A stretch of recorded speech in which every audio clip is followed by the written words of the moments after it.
Recording has started and stream starts in 3, 2, 1, live. All right, everybody, thanks for tuning into episode 16 of the Point Gremlins podcast. I am Delirium, otherwise known as Alex.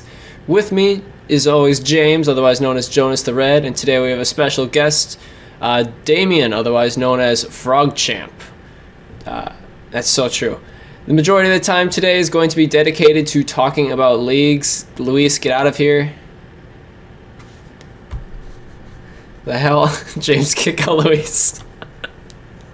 The majority of the time today is going to be spent talking about leagues, how everything that went well this last week and everything that can be improved. And then I've got some news about how things are going to be treated with leagues going forward at the end. So I think first things first is the league happened this last Sunday. It was a great turnout. We had 24 people, which absolutely surpassed my expectations. It was great to see that many people show up.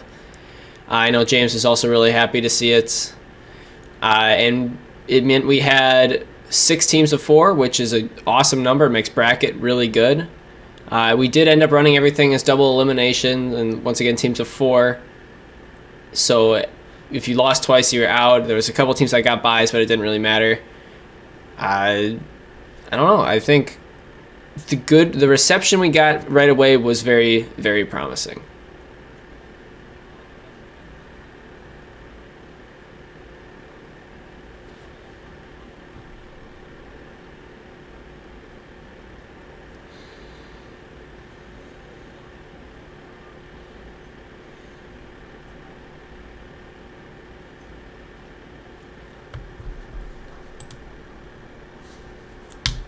It's like the yearly tournament, and it's something that me and Alex can start. That's just so cool. So if I didn't get a chance to thank you personally, oh my god, thank you so much for coming. Even the ones that were like Frogman who helped anyways, and anyone to just watch the stream afterwards.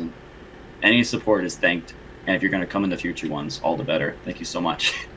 They're awesome. Yeah, you were muted for about half of that. My bad, but we're good now. Cool. Thank you very much for coming to those. I really appreciate it. Yeah. So I think that we're going to start off with just kind of the pros of leagues, everything that went really well this last weekend.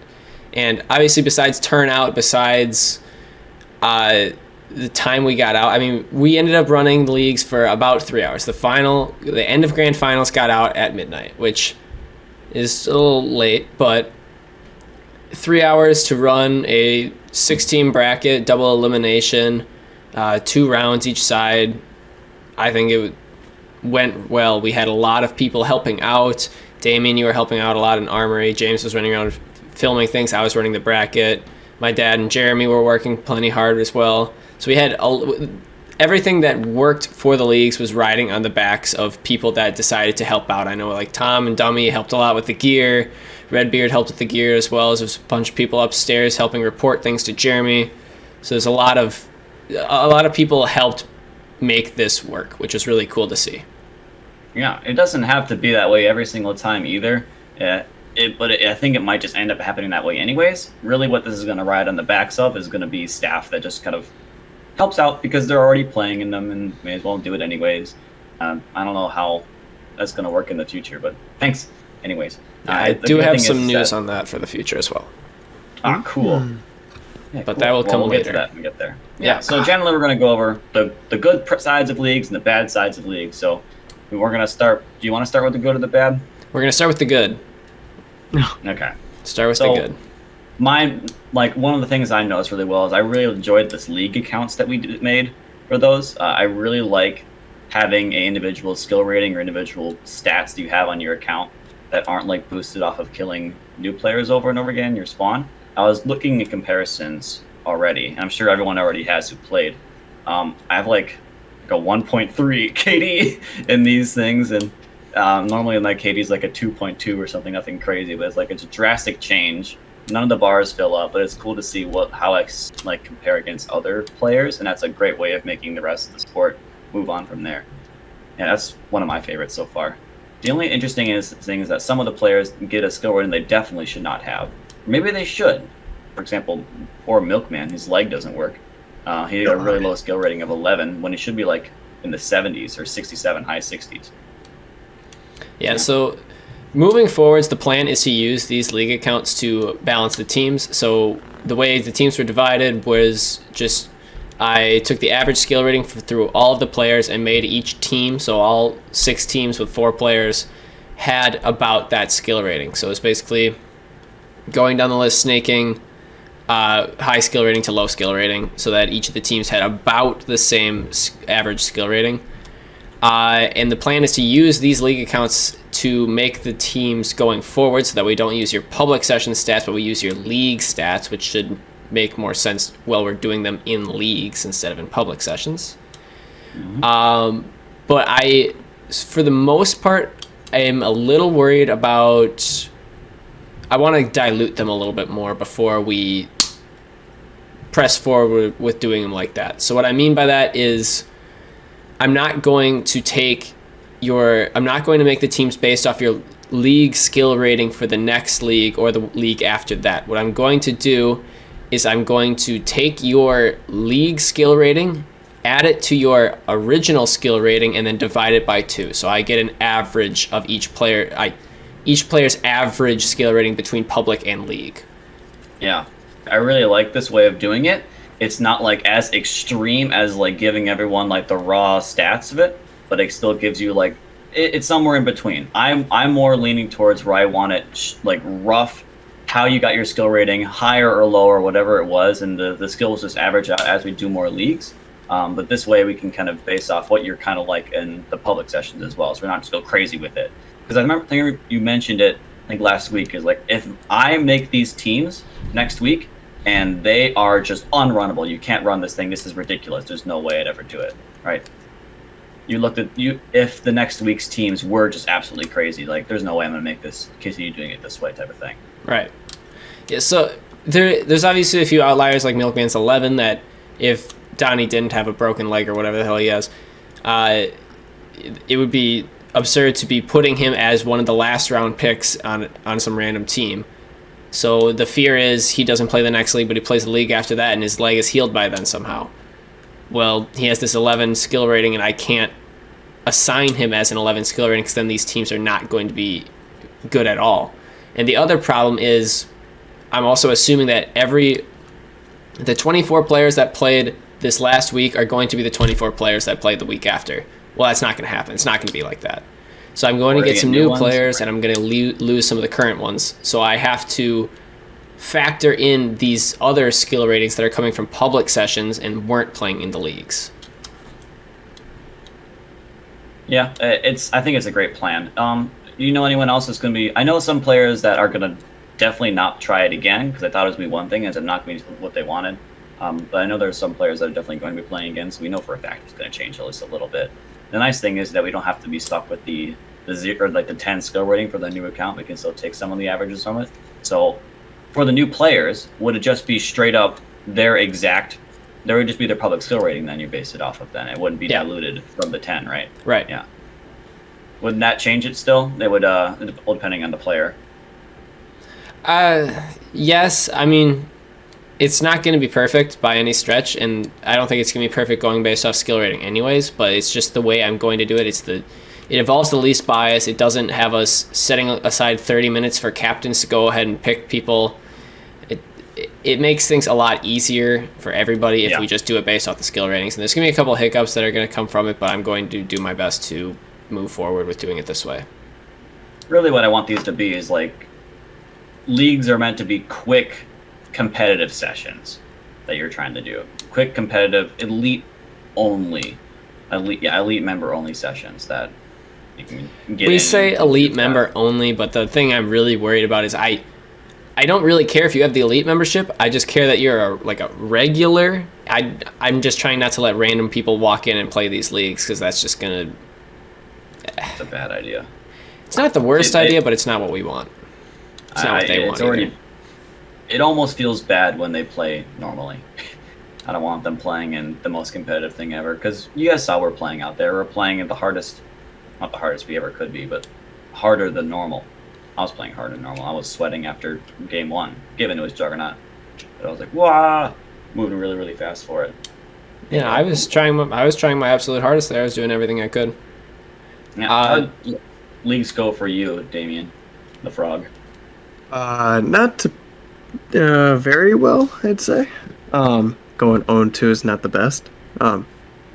But I didn't feel mad or sad about it at all. I really changed my opinion on the leagues when I heard you say something about like this isn't supposed to be competitive. It's more supposed to be about learning from each other.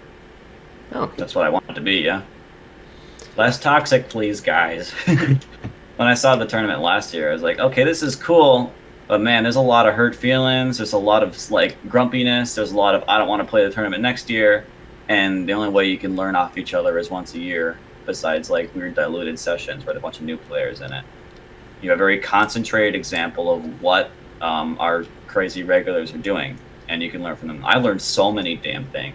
I learned that Kyle is very scary to play against, at least in my case. yeah. Thank you. So the last thing I want to cover about league accounts real quick is just so everybody is aware, everybody who made a league account and played this last Sunday, those league accounts are not to be used in public sessions at all. The league skill rating is very important that it is only used in leagues. So anybody attempting to use your league account in any public session, I'm going to ask you to switch it out. You cannot run your league account in public sessions. Please don't. It just makes it so much difficult. I don't know why you would. I don't know why. What would? I'm gonna use my league account today. For why? We're just gonna. I don't know why you would. Yeah. Otherwise, I enjoyed the game modes that were played. It was simple that there were game modes that had no like team leader input in them. I do want Safecracker to be played, but I know it's not the best thing to be played. I just like that game. If there was a perfect world where we could get it played, there would be no issues with it. It's just we can't trust the team leader making the correct call all the time, and with the limited staff we have. Otherwise, the game modes worked out really well with your spinning wheel. That's fun to watch. Yeah, so I think that's a good transition into how we ran the league, I guess. So besides the fact that everything was a bracket that I run off a website called Challenge, which every time I run the league, I will put the link into the Discord, so you can always see live updates as to where everybody is. You can see what your next match is. You can see how everybody's doing if you're just watching. That sort of thing. You don't need to come to me. You don't need to come to James or anybody else as to ask what your next match is. It's all on Challenge. Besides that, the thing that's not on there is the game mode you'll be playing, which I pick based off each round. So like winners round one, losers round one will have different games they will play, and I'm just spinning a random wheel that I make online of all the different games I have available for that league, which might vary from league to league. I know there's going to be a couple changes I make for this next one. And I'll make sure to let each team know what the game they're playing next is. I'm also going to try and make sure that the captain on each league watches me spin the wheel, so I'm not, you think there's no bias or no garbage or whatever I'm trying to pull. It's just you watch it happen. That's what you get. Mm-hmm. Yeah, so they're there to see the wheel spin. It's interesting that we kind of already defaulted to each team having a captain on it. Makes things easy for me. If I didn't, the other way I was going to do it was going to have each team make a team name, so I could put it all into Challenge. But the problem was I don't trust all these people to work together and make a team name together fast, because I'm trying to get things going as quickly as possible, because time is I don't have a lot of it to do these leagues. I'm constantly running around trying to make sure everything is running on time, which we're going to kind of talk about a little bit more once we get into the cons of what happened this weekend. But I just, it's the easiest way I did it. I just took everybody with the highest skill rating on their team and just said, you're the captain for this team. And we went like that. Congratulations. You've been drafted. The highest skill rating person. Or I guess it doesn't have to be like that all the time, but that's what it was for this time. Right. Yeah, I enjoyed it. It was good. Yep. I think talking about the pros is, we can do it forever, and it's not really very interesting. So I think it's kind of more interesting to discuss a little bit about what didn't go very well this weekend. What do you think, James? Any last thoughts? I do want to know what it was like for the Frog being a captain. How, like, did your teammates immediately gravitate to you and start asking you questions of how things went? Did you do it like you did normally for a tournament? How'd that go for you and what happened? I wouldn't say anybody was asking any questions necessarily, but it kind of felt gravitated as me being the captain. I kind of came up with like an idea of a plan, and everyone kind of like did what I said, but also had their own input to it. So I kind of felt like the captain, but not really. Not the same as a tournament. Zach immediately took like control and like basically told me what to do and where to go, and I just like said yes or no. Most of the time I just said yes, except for one time when he asked me to beat Juggernaut, and I said that's a bad idea. And he made me play out Juggernaut instead. I heard that. Yeah. So I guess I made a mistake though. I guess I should have been Juggernaut. We still won it though. So good job, clean out, Secret Carry. But yeah, it's interesting that they just immediately gravitate towards the highest person skill rating. Just you were at a tournament, you were a captain last year. Oh, then we probably should ask Specs as well, because he wasn't a captain last year, but he was the captain of that team. No? Yeah, he was the one whose name was on the front page of the team, I suppose. Because another thing I do with each of the brackets we run is when I put them on Challenge, it's under the captain's name, or the captain in quotes name, and I also at the end of it I make a little top 8 graphic for how each of the teams placed, and I use the top player's name or the top skill rating player's name for each of the teams there as well. Yeah, that's what I saw on there too. It kind of made it look like my team's name was You No Good, which was funny. Thanks, Zach, for that. Anyways, how do we make leagues better? So looking at the cons of it. Yeah, so from what I've heard about cons so far is there's a couple things. The big one is obviously the time. It's not easy to be doing these starting at 9 o'clock on a Sunday night when people have work and school in the morning. There is some things that we're looking into doing, which I'll talk about later when I talk about what's coming next. But it is something that we are bearing in mind, and is one of the number one things we're trying to fix. The other thing that I've heard a lot of complaints about was some of the game mode choices that we had in the tournaments. Namely, the big one being Hacker. People weren't overly thrilled with Hacker, and I thought it would work a little bit better than it did. I didn't think it was that bad, but I understand, like, the biggest complaint was it was losers round 1, so each of the teams that lost in that round were out of the tournament, and they were playing Hacker, which is about 2.5 minutes on each side. They play for 5 minutes, one team loses, and they're done. Do not feel good. That just also goes to show like how much we know about that game. We've been saying this for weeks. We don't know how this game works. We never play it. We don't play it, and we do play it. It's played weird. Yeah. We have to play it in this setting because, well, we kind of had to. 6 targets to work with. Let's play it, see how it works. And we're like, okay, that's how Hacker works? Yeah. Wild. And like I mean, down to like a very small frame you had to work with. Right. Me and you didn't get to play it though, James. So I'll talk a little. Frog, what did you think about? You got to play Hacker and you got eliminated by Hacker. How was that? Yeah, in my opinion, I honestly liked Hacker. It was a pretty different feeling for a game. You don't play it as often, so I didn't actually know all the angles of all the targets. So I kind of had to listen to Ashley for that. She apparently did. So thank you for that. Cool. But it made me play differently because I didn't necessarily want to play up top because you could shoot the targets from up top. So I kind of just held down Mansion. That's what I did for Hacker, for defending side. So it felt different, made me play different, and I liked it. Well, I heard that you're down.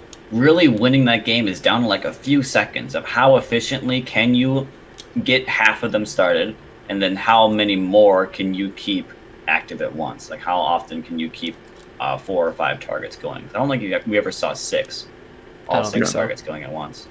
That's hard to do. It was legendary.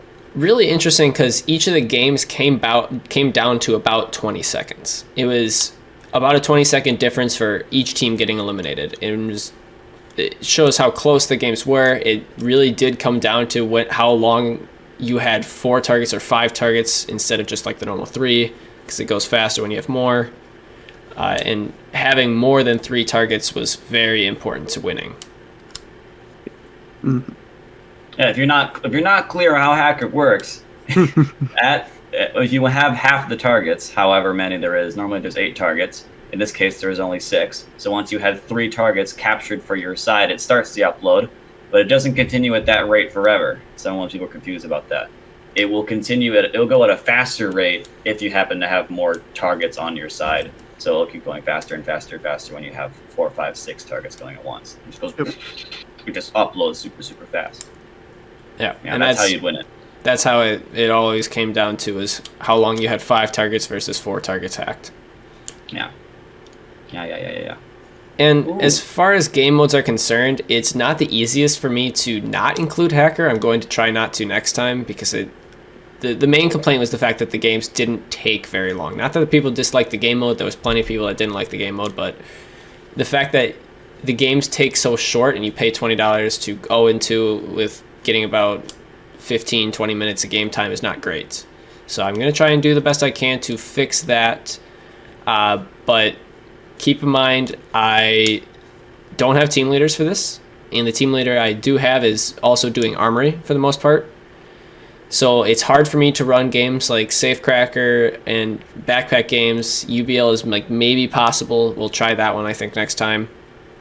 But games that need a ref on the field to call when the game is over, as well as check the timing at the end so check how much time was left at the end to do the scoring based off of. It's really hard to get all those parts moving together. I actually was just reading the chat and I had a slight idea. Luis gave me an idea. Given it may be a little bit biased, and I'm okay with it being a little bit biased because we're kind of like trying to get anything to work to make this work as much as we can. Would we be okay with just some regular that isn't playing that game being a ref for that game, for a Backpack game like UBL or UBL Espionage Domestic Threat? I'm not opposed to something like that. The problem is I am one person and I'm running around doing enough of the organizing because I have to keep the bracket straight, next game mode straight, keep the next teams ready, stuff like that. So I can't always be there to ask one person to do something like that. So we would need to basically establish who is doing what beforehand. Yeah. And I can't always put that game in rotation expecting someone to jump in as a team leader for me. That seems fair, yeah. But it is a possibility that we can do. Mm-hmm. There's a universe. It'd be funny if we see Luis in a vest. Cool. As much as I hate it, I'd like to maybe test out Black Hawk Down. Black Hawk Down is not a bad idea. I know they actually ran it for a tournament in Chicago. The last tournament in Chicago was Black Hawk Down was one of the games. Ooh. Haha. I avoided Hive and Borg because I thought they wouldn't play very well. I took Elimination out because I thought it would just be hiding and not really playing. I didn't really actually care for Sniper in practice, but it wasn't that bad. The only game we didn't get to play that was on the wheel had, I don't remember how many games on it, but there was only one game that was not chosen. It was Breakthrough, which I would actually really like to do Breakthrough next time, but we're just going to have to make sure we let a bunch of people play Breakthrough the next couple of weeks, because a lot of people don't know how that game actually works. So we should probably run it in a few public sessions next couple of weeks. Yeah, it's a very simple game. I'm not going to explain it here. We'll explain it when we get to it. But it's a simple game, 2-tube domination. Sort of. Cool. Sort of. All right. Yeah. I think that has to do with everything for the game modes. Besides that, we already touched on the time, which I'll talk about a little bit more later. But James, did you hear anybody else with any other complaints about how things were run? Yep. I'm not going to say who said it because I feel like that would just be mean to do. But they expressed to me that they didn't think that leagues, the way we're doing so we're doing leagues, it's just like a mini tournament, right? They thought that the leagues wouldn't necessarily be like that. Given I've never been to any other leagues besides this one, so I don't know what leagues could look like in any other sense. Maybe there's like a big, like a 8-on-8 all regular session. I'm not sure what it would look like besides that, but maybe there is a universe where leagues could necessarily not look like just a mini tournament. Maybe it could just be like a, I don't know, ground war from Call of Duty, for example. Lord.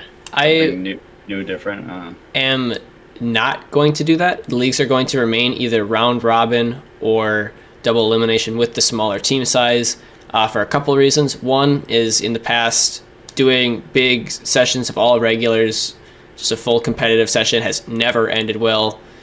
Take Leanne's going away session for an example. As much as I would have to enforce things like that not happening, it's going to happen regardless. So I'm just going to cut that off and just say it's not something we're doing.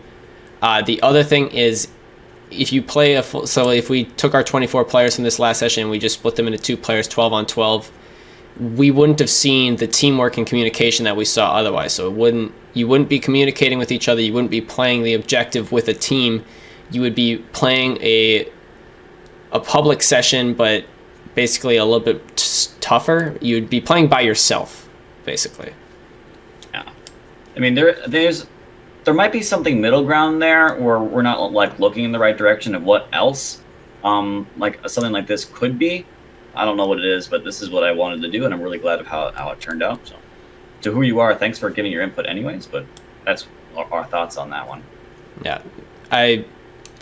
The problem with double elimination is obviously the time it's going to take, which, like I said, I'll talk about a little bit later, but we do have a semi-solution for that coming up, which hopefully will work really well. But Damien, did you have any thoughts on how the bracket was run? Would you have any preferences? Obviously, the timing. I know you already stated that. I can't really think of a different way to run it, except maybe just like you would randomly select every team to play one other team, and then it would be kind of like a win-loss ratio every week or every month leading up to the tournament. Yeah, that is actually something that a couple people thought we were going to be doing, was having leagues be sort of a continuous thing. So your league team from one week would continue to the next, kind of like a bowling league. Yep. Which I would actually be totally down with doing. I think it'd be really cool and would be really fun. The problem is it's already hard enough to schedule people to do this. Not everybody can do it every single week and stuff like that. So we would end up with a lot of people who are unable to make certain days and stuff like that. So instead of running things like that, I'm just kind of cutting that out as a possibility. I would really like to try something like that at some point, though. I meant, like, there was a time when it was the chosen players. Like, this is an example where they choose their teammates, correct? And they get to keep them the whole time? Or is it random and they keep them? I don't know. It could be either or. It doesn't really matter. But it's just not something we can do. It would be fun, though. Absolutely. So imagine the scenario where they get to choose their teams. And it's just, like, the top 4 players on one team they just demolish because they're all friends anyways, right? Like, imagine if that's the case and that's what you're signing up for leagues for. You would always be just losing every single time, which sucks for that case. Oh, I think I do like the idea of it being random and sticking with it for a couple weeks. Then I could really get to know Clean Out really well. I already do kind of like Clean Out. Clean Out's been growing on me, dude. This guy's crazy. He carried me through Hell's Bells so hard. You guys see that? I shot the bell so much. That was so cool. It was awesome. Slippery guy. Slippery. I like that. Clean Out is slippery. Did you hear anything else on the cons side, James? Not from now. All right, I think that's basically all that I heard as well. Damien, you got anything? No, I right, don't. Cool. Kind of moving forward to some news that I have about what's going to be happening for the next leagues is things went well. We are obviously going to be continuing leagues moving forward. This is something that we want to keep doing as long as we get the public reception that we keep this good public reception, as well as we keep people who are interested in doing it, which I think we should always have. So leagues, you can expect to be a thing that will keep happening, which I'm super excited about. The next league we are going to announce is going to be the 27th of this month. Normally it would be the 20th if we were doing the bi-weekly, but I'm not available on the 20th. As well as we have a bunch of people who are gone for spring break and stuff like that, so I have like half the staff that I normally do anyways, so we're just going to not do the 20th, and the 27th is going to be the next league. Your calendars, I'm going. Yeah, and you can't sign up for it quite yet, because one of the things we are looking into, which is the other big piece of news that I have, is that we are looking to possibly maybe move the leagues to be 7:30 instead of 9. So leagues would be ending around 10:30 instead of midnight, which would be a lot nicer. Yeah. And that sounds awesome. This is news to me. If you guys want that to be true and to stay that way, which I want as well, sign up for it. the only way we can prove to them that it works is if you sign up and play for it and show them that you're interested in it. In the event we do move things to be at 7:30, though, there is a possibility, which we have also not confirmed yet, that the pricing for leagues would move up to $25 instead of $20, just because we are replacing a public session instead of just a private that never gets sold. Justifiable. Yep. Yeah. And we would also be looking to actually give out free passes to the winners as well. I forgot that's another thing. It would be $25, 7:30 p.m., and the free passes would be handed out to the winning team. Yeah. So there would actually be a little bit of a prize. This last week's leagues too, or going forward? Moving forward. If we do the $25 7:30 Sundays. Well, you owe yourself a free session, so. Yeah. I want to call it League 0 or Leagues 1 from here. I like League 0 more because it was more of a beta leagues. Just giving it an official title. But I think it's going to stick with just number 1 for now. I have titled every document I've put out as League Week 1, so. It is too late. Cool. Down in history. Yeah. Yeah, that's pretty much the news I've got for leagues going forward. Like I said, I'm going to try and replace some of the game modes that people weren't happy with. We're going to maybe try doing some of the team leader ones because we might have somebody that's capable of doing it. I think that's all I've got for changes moving forwards, though. James, did you have anything else you want to change moving forward? I know that I don't have to play. I can absolutely be like 100% a team leader, ice, or armory if anything needs to be for it. That way we can try and open up more potential for it. But playing it, though, was really, really fun, though. I really got to say that. Yeah, and I would like you to keep kind of being the cameraman for it while you're not playing in the off time, because I am going to make a graphic every week, for every week, and I'm also going to make a slideshow for every week, which I need. I think the team GIF that we're going to use for the next week is going to be pretty cool, so I think we could continue with using a little GIF of each team on that slideshow, so I need someone to record that, which is you. Yeah. You have that GIF on the screen for tomorrow? Not yet. I need to make it. I'm going to make it there. No. It's a cool little GIF I got. It's just of your team preparing for Juggernaut. Yeah. You pointed to Luis and yourself and Saber going up, and it was cool, and you guys ran away. But I cut out, though, was Redbeard running away and following you guys as well. Cool. Cool. We can do non-league related stuff if you guys want to move on to it. There was something we saw this week. I put it in the show notes if you want to take a look at it. Do you care? Let's do it. What do you got? Sure. There was something we saw during this week where the respawn pods being set to auto respawn. Oh, yes. Or like what's the difference between being able to shoot while you're beeping or stuff like that. You know what I'm talking about? Same as you, Frog? I do. Yeah. I do. Me and Damien have talked about this quite a lot. It was earlier in the week. So something that is looking to be tested in the future is changing the respawn pods to be automatic, so you don't have to press the button on the top of them. They're just always glowing, and you just point your gun at it and run. You don't need to press the button or have someone else press the button. The immediate problem that we know of that happens with this is you can have people that just stand in their spawn, and if you kill them, they just immediately respawn and kill you with their 3 seconds invincibility, which is in my opinion the number one problem with the automatic respawn. But the goal of them is to prevent people from clogging up the respawn area, standing just directly in front of it, not moving out of the spawn area. It should help the new players leave spawn a little bit better. Yeah, because I'm not sure. I want to see that in practice. I'm seeing a lot of... They're really, really dumb. You guys have seen them. We have done it before, and there's a reason we stopped doing it, but it's something that Jeremy wants to test again, so I'm... Yeah. But the thing is, though, what we'd change, right, is that if you were beeping, you wouldn't be able to shoot. Right. Right. So if that does happen, which is a big change for you guys, I don't know if everyone's going to like that one. I want to try it. I think I'm going to like it because I'm a really positive guy, but I'm pretty sure regulars are going to hate it because it's been a certain way for so long. I can't kill him right now. My gun's not working. Well, you're still beeping. I'm already seeing that. I already foresee it's going to be an issue. When I started playing, that's how the respawn worked. Is you were given the 3 seconds of invincibility and you were not able to shoot during it, is what it was like when I started playing. think that's exactly how it was for me too, but I must just not remember it. It's so weird. Or maybe there was a little bit different. When of a you gap. started, I believe it was just you press the respawn and you're back in.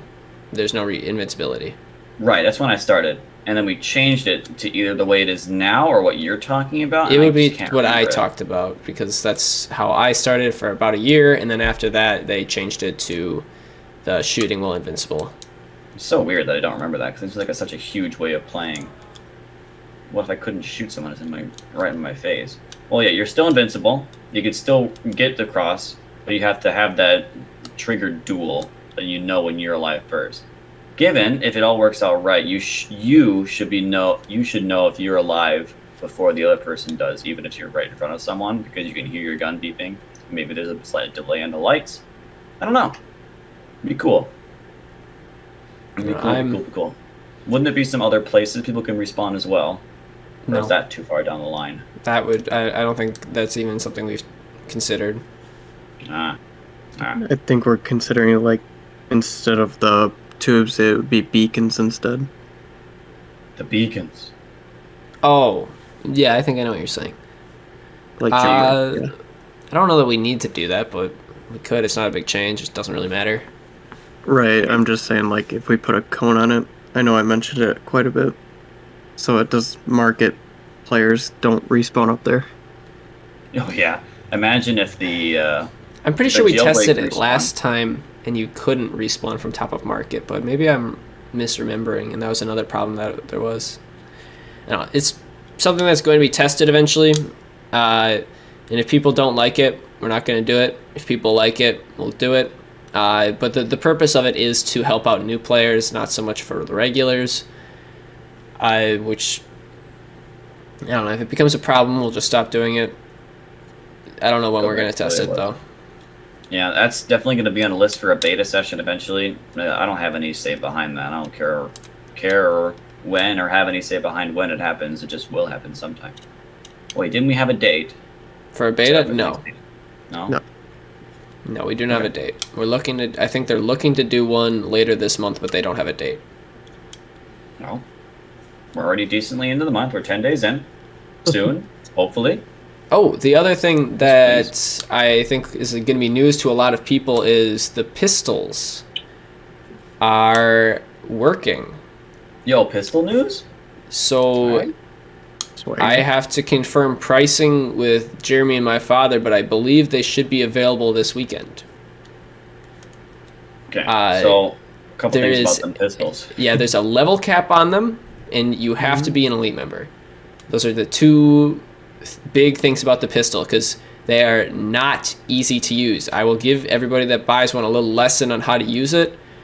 But if you are unable to reload or unable to shoot, that's on you, and you just don't understand the equipment. Because it's not It is- very user-friendly. It's very confusing to understand. I haven't even played with it yet, but I understand that it's weird to use. It will shoot when you're dead. It will shoot when you're not even in the game.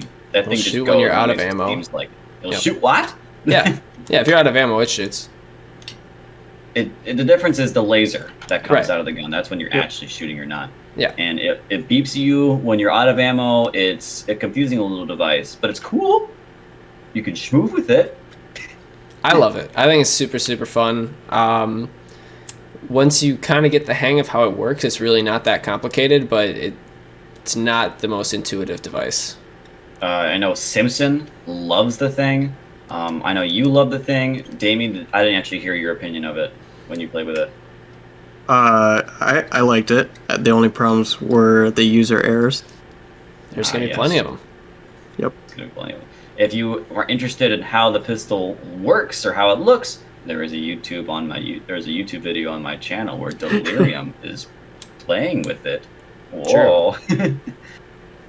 Advertise like shameless. Go ahead.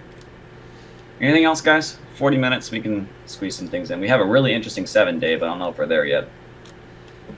That's all I've brought for today. I just remembered the pistol thing. Quick question. Another Yeah. gameplay change. Okay. What do you prefer? 2, 3, or 4 shot to kill? 2. For Info? SMGs, or what do you mean? SMGs. SMG. Oh, you prefer 2-shot to kill with the SMGs. Yep. I'm just like, I'm so used to 3 now, but I played with 2 for so long. I'm just going to say 3. Why are you saying 2? Me and Damien have wanted to go back to classic rules for a while, where it's 2 shots to kill, no invincibility. Jeremy has found out a way to make the vests read shots faster.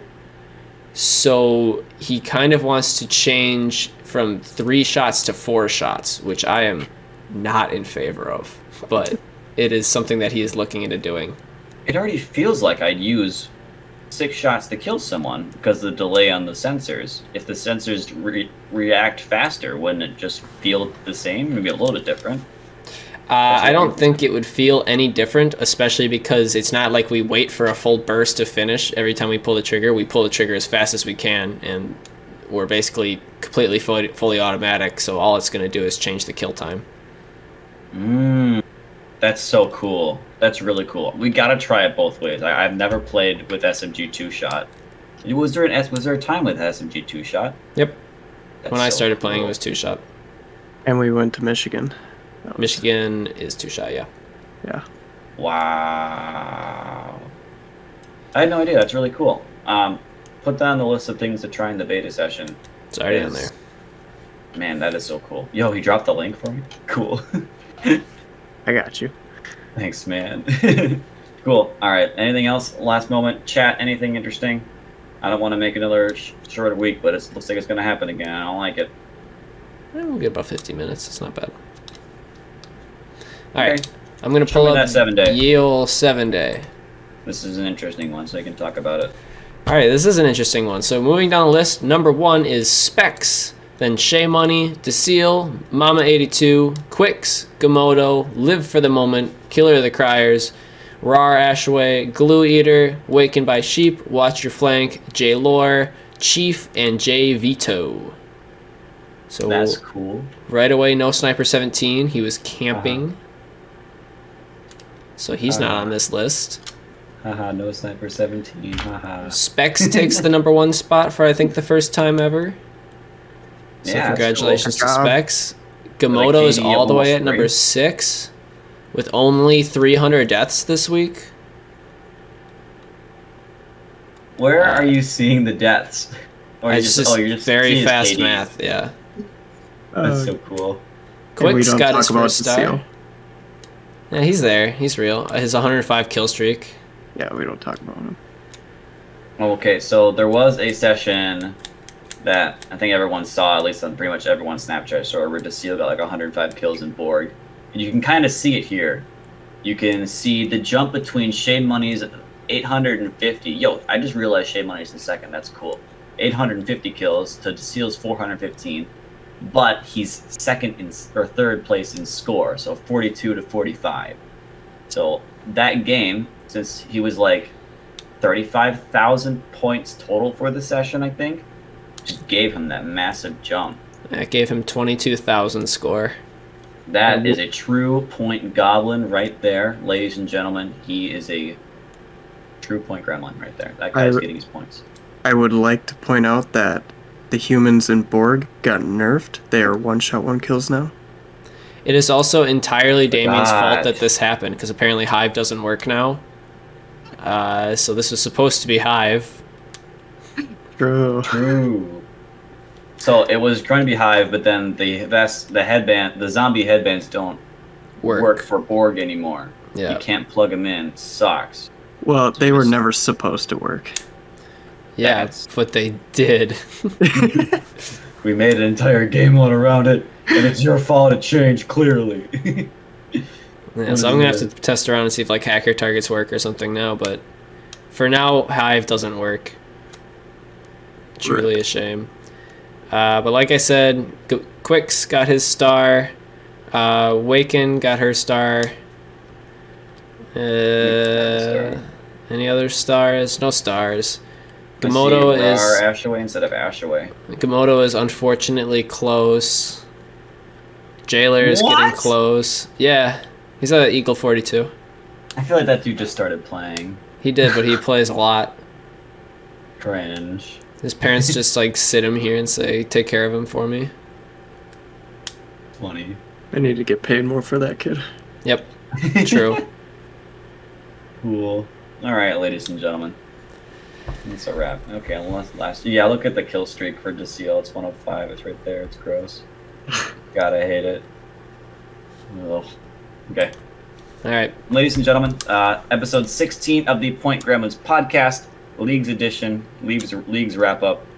I think it's a rather interesting episode. Thank you very much for watching. I'll see you guys next week, or when you guys are here. Check out the Discord, scroll on down, join us Discord. You guys are already there. You guys are big fans of us. Thank you much.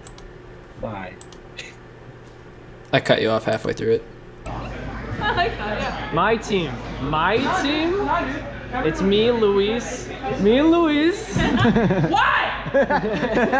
Why? Jay Vito You speed stacked. me. You stacked yourself. I counted it like 6 times. I had 3 other people check these. I don't even think my team is the best. I make leagues so I win. the Listen to this fucking- team. Specs, Mac 20, my father, Milkman. What? You lied. Who's on my team? How is that fair? That's Numbers. 3 A-tier players. Numbers. How is?